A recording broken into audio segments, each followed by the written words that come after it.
Hey everybody, what's up? Welcome to School of Magic. It's your girl Jennifer Watson, and today we are talking all about altars. Some important things that you need to know. I'll give you a view of what my altars look like at my house, and then also I'll give you a sneak peek of what it looks like to be able to run an online botanica. So if you haven't checked out my Etsy, definitely do so, but this is what it looks like at my home, so stay tuned.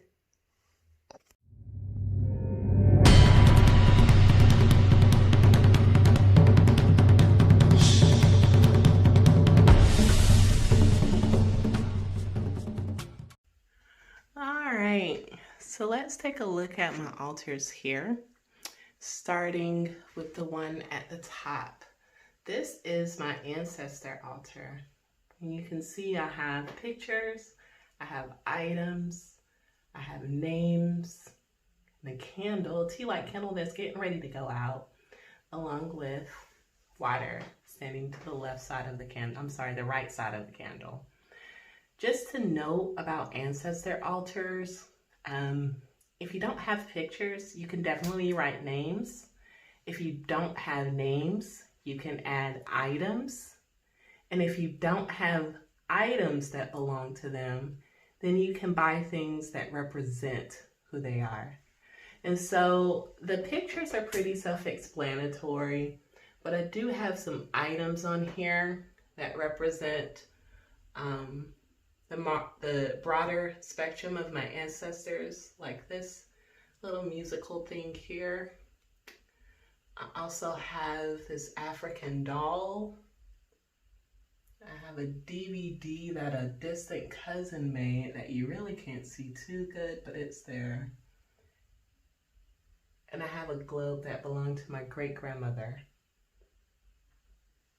And if you don't have anything, just start by calling out to those who are known and unknown, but most importantly, speak to those who are for your highest good.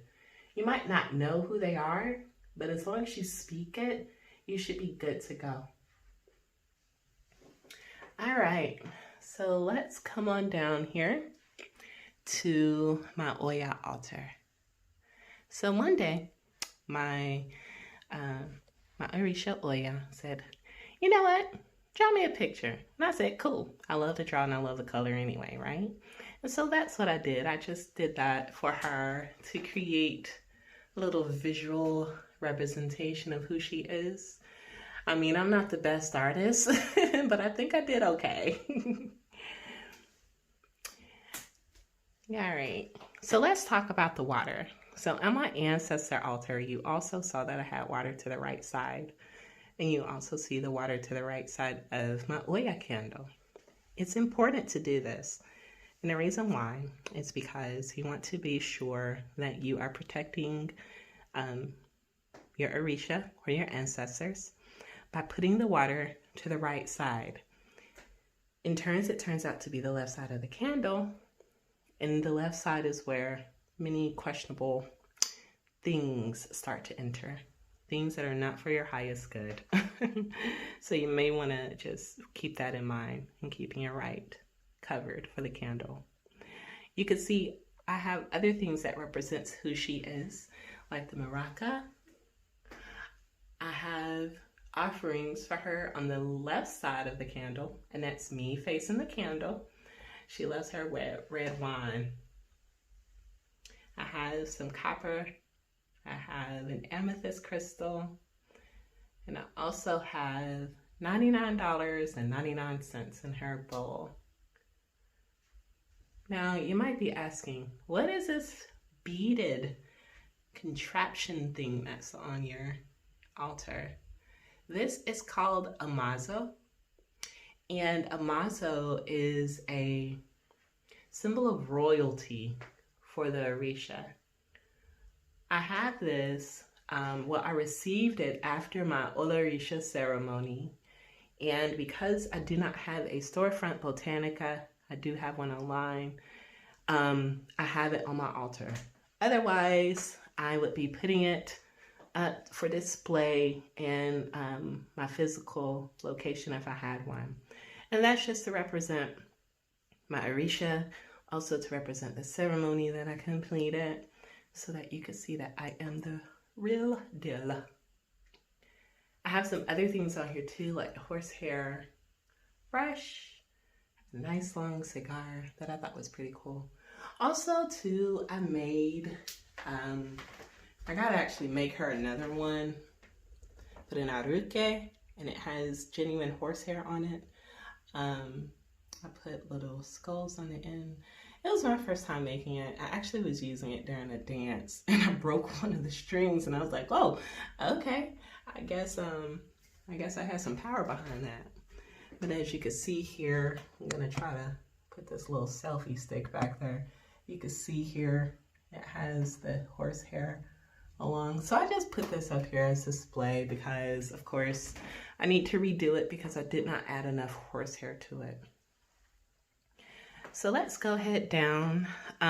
Just a side note, my daughter really wanted some watermelon, so I cut it in half. I gave Yemaya, which September 7th, today is Yemaya Day. I gave Yemaya watermelon. You should definitely put a whole watermelon on there, okay? Just FYI. But I have it split between Olagun and Yemaya. They are not one and the same, okay? Olagun is the mother of everything. And for some reason, I need to correct my label. I don't know how I did that for Yemaya, but that's bad. So yeah, you can see Olagun, she keeps the treasures at the bottom of the ocean. This is a clear quartz, like cut facet, represent like a diamond. It's not a diamond, y'all. It's not a diamond. But she has the dark blue, and Yemaya has the light blue. Some other items I received for my ceremony, including, I did not receive this for my ceremony, but it is an iron file. And I was really drawn to it. And that's to represent Ogun. All right, over here, I took a lot of these things off of my main altar to put it on my prosperity altar to represent some of the works that I used to do when I practiced more hoodoo. And as you can see, I have a Rose of Jericho that I definitely need to add more water to. I have a tea light candle down here that's already dressed with some oils and herbs. An iron shoe, horseshoe that represents prosperity. I have clear quartz and pyrite crystal cluster. And I have a money jar there. So you can see all the candles that I've burned on top of that bad boy there. A lot of candle. All right, so this is what my altars look like. I have some other items that are down here at the bottom, but I want to show you what my main altar spaces look like. And if y'all have any questions about your altars or just altars in general, make sure to drop them in the comments. I don't mind answering them.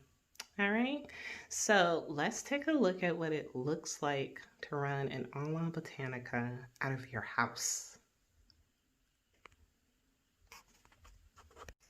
So I'm going to start with what I have behind me. And as you can see here, I have shelves on top of shelves on top of shelves. Oh, well, it's not going to turn around. Turn around. I was yelling at my phone, not y'all. I have containers that are filled with products all the way down. Some of them I need to refill, especially like whatever that one is right there. My oil shelf is pretty bare, and that's because I'm in the process of trying to find a better system for organizing them. I'm thinking about going to replace the pieces of cardboard to separate the different kinds with some pieces of wood and just glue them to the shelves. So that's my project over the next couple of days, because until then, I have them in boxes. And I have more boxes in that closet over there. At the top here, you can see I have baths And shout out to Dollar Tree for having these containers, man. They make organization really good and simple. All right, let's go to this shelf here. As you can see, I have Orisha colognes, Florida water that I bottled up and made. And I'm in the process of reorganizing these candle shelves down here. You'll see I have a crap load of candles in my other production room that I need to make and restock. Now let's come on over to this side. I have more plastic containers. Oh, let's talk a little bit about what's in these boxes. I've had to kind of keep them hidden because they have naked people and also penises. So I had to keep them in the boxes. But I have kits down here, so whenever you order a starter or intermediate kit, these are some of the ones that I have already ready to go. And I am solo on stage. It's ridiculous. I'm waiting for a shipment to come in. I got like $200 more of sage coming in, so I'm really excited to get those out. And I have new ones too, new ones that have not been listed or posted before. And over here, this is all I have of the Dia de los Muertos herbal blends. So once these sell out, and I'm about to do a Halloween special, once these sell out, that's it. Like, I'm not making anymore. And it's only the small container. So you better get it while you can. All right. So where do I put orders together? I have a blessing table over here. And this is where I do my candle blessings and such. But when I'm not doing blessings, I have like storage down there. Like, I got tea light galores. I use a lot of tea light candles. I put all of the orders in plastic bins, and then I fill them up and I take them to the other room. So let's go look at what the other room looks like, which is the production. All right, so this is what the other side looks like. I have some lavender water that's in this pot that I need to bottle up. And I have bottles in here, candles, herbs. These containers over here are for the Orishas. So I already made them, blended them up, ready to go on top of the candles. I also have herbs galore. I pre-make a lot of the baths and put them in these plastic bins up here at the top. But then you can also see I have herbs on top of herbs. And oh, do you want to see some fun? I don't know if you get like me, but I love to see herbs and oils. So these are the master batches of the oils that I make before they are bottled up. You remember those plastic containers that were in my other room over here? Well, this is where they come. Once I've added in the items, then they come to this table ready to be shipped. And you see I have a couple of orders there already. I'm about to get started working on those ones you saw in the other room. I have a bunch of random stuff on here. I'm in the process of reorganizing this room, including like toys. And there's my dehydrator. But these are more oils that I have over here. And then I have more herbs in this container. Just smaller batches of herbs because I don't usually buy a whole bunch of those. I don't need a whole bunch of some of them. And this is how I bottle up the herbs. I'm sorry, the oils. My husband actually does it. But we use those containers. So thank you for taking a journey with me through my home. Got my apron back there because bottling up can get quite messy. My daughter's half suffering with allergies, so she's out there sniffing. But welcome. That is your inside, about to say the wrong word, inside peek at what it looks like to run an Oya Botanica. All right, I love each and every one of you all. Have a beautiful day.